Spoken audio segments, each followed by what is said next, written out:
Revisamos el avance del COVID en nuestro país y la cantidad de personas fallecidas que se actualizan de manera frecuente por el MINSA nos puede dar una idea de cómo avanza. Sin embargo, tenemos estos cuadros realizados por Rodrigo Parra, ingeniero electrónico, que da cuenta de buenas noticias, ¿no? Si es que se puede ver de esta manera.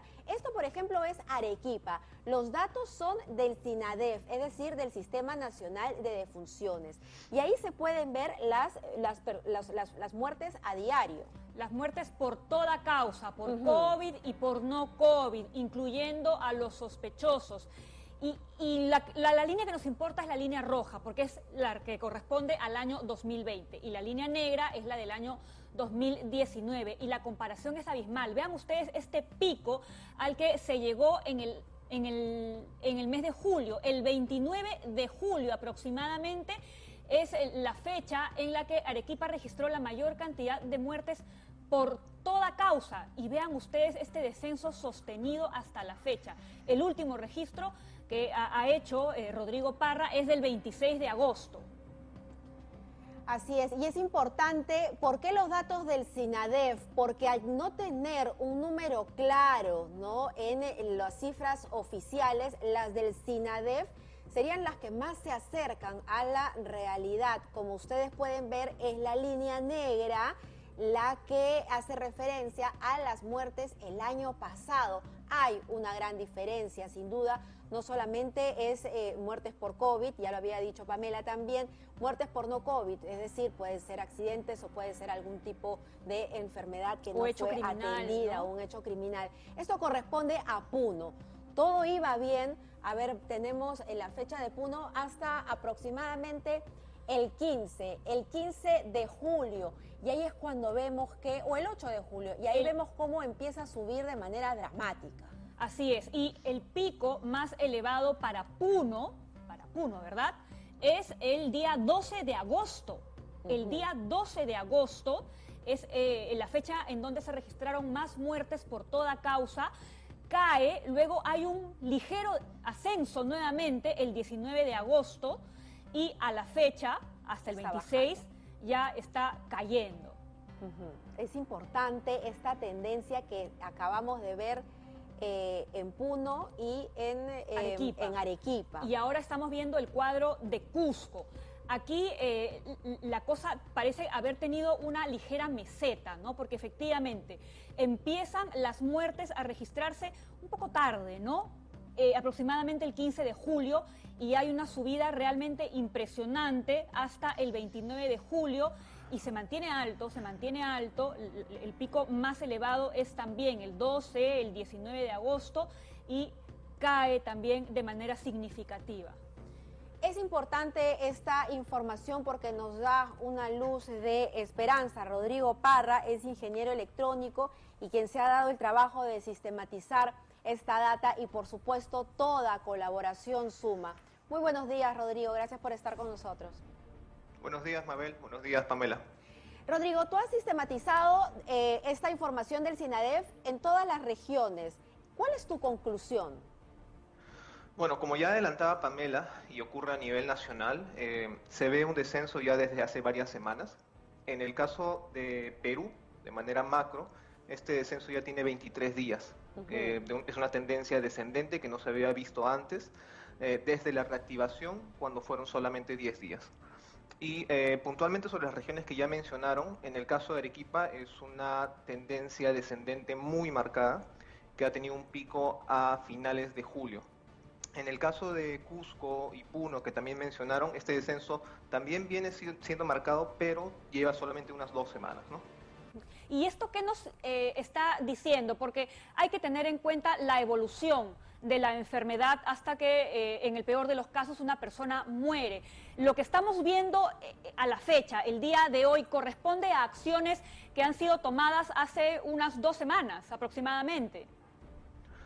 No necesariamente porque recordemos que los síntomas y la degeneración del virus hace de que en sí una persona pueda estar en UCI o fallecer recién en 2-3 semanas, ¿no? Entonces, sí, no realmente esto viene por acciones tomadas en las últimas 2 semanas, esto ya viene desde antes, ¿no? En el caso de Arequipa, como decía, esto viene desde finales de julio. Ujú. Y hay regiones que hayas detectado que más bien tienen una tendencia contraria. Aquí, por ejemplo, veo en la situación de Tacna, ¿no? Que si bien había bajado la cantidad de fallecidos por día, hasta el 19 de agosto nuevamente ha subido. ¿Tú has detectado algo en algunas regiones en específico? Sí, sí, como tú bien dices, Tacna venía con un descenso constante y en las últimas semanas ha aumentado.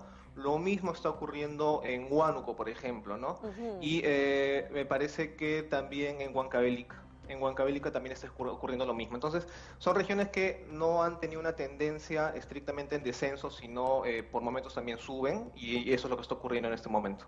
Ahora, tú has mencionado que esto está ocurriendo en Perú, pero tengo entendido que estás haciendo el mismo ejercicio para otros países. ¿Esta es una tendencia que se ve también a nivel de la región de Latinoamérica?